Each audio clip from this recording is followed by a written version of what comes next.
శ్రీకాకుళం జిల్లా కోటుబొమ్మాలి మండలం హరిచంద్రపురంలో దారుణ హత్య జరిగింది. దారమ్మ అనే వృద్ధురాలని గుర్తు తెలియని వ్యక్తి కిరాతకంగా ఆమె ఇంట్లోనే కుట్టి చంపాడు. ఘటనా స్థలానికి పోలీసులు చేరుకుని విచారణ జరిపారు. విజయనగరం నుంచి క్లూస్ టీం కూడా వచ్చి కొంత ఎవిడెన్స్ సేకరించింది. మృతదేహాన్ని కోటుబొమ్మాలి ఆసుపత్రికి తరలించారు పోలీసులు.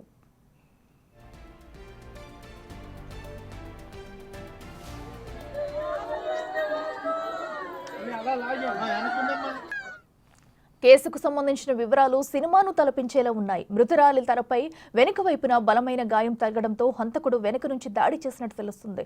మృతురాలి మెడలో నిన్న మొన్నటి వరకు ఉన్న పుస్తలి తాడు ఇప్పుడు కనిపించకపోవడంతో వృద్ధురాలను చంపి హంతకుడు బంగారాన్ని ఎత్తుకుపోయినట్టు అనుమానాలు వ్యక్తమవుతున్నాయి. బంగారం కోసమే ఈ హత్య జరిగిందని స్థానికులు అనుమానిస్తున్నారు.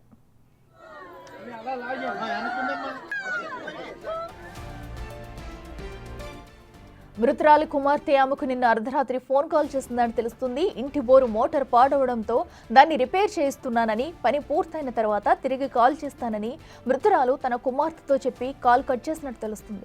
కాసేపటి తర్వాత మృతురాలు కుమార్తె ఎన్నిసార్లు కాల్ చేసినా అటు నుంచి రెస్పాన్స్ లేదు.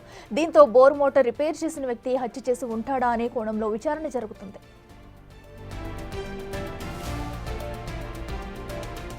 పోలీసులు ఘటనా స్థలానికి చేరుకుని పరిశీలించారు. టెక్కల నియోజకవర్గం పరిధిలో ఉన్న 4 సీఐలు కూడా ఘటనా స్థలానికి వెళ్లారు. మరోవైపు విజయనగరం నుంచి క్లూస్ టీం కూడా రంగంలోకి దిగి కీలక సమాచారం సేకరించింది.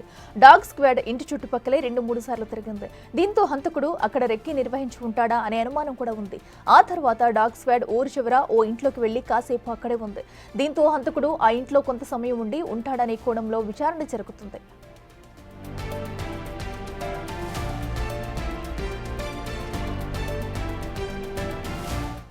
క్లూస్ టీం కొన్ని వివరాలు సేకరించిన తర్వాత మృతదేహాన్ని కోటబొమ్మాలి ప్రభుత్వ ఆసుపత్రికి తరలించారు. పోస్టుమార్టం రిపోర్టు వచ్చిన తర్వాత కేసుకు సంబంధించి మరిన్ని విషయాలు వెలుగులోకి వచ్చే అవకాశం ఉంది.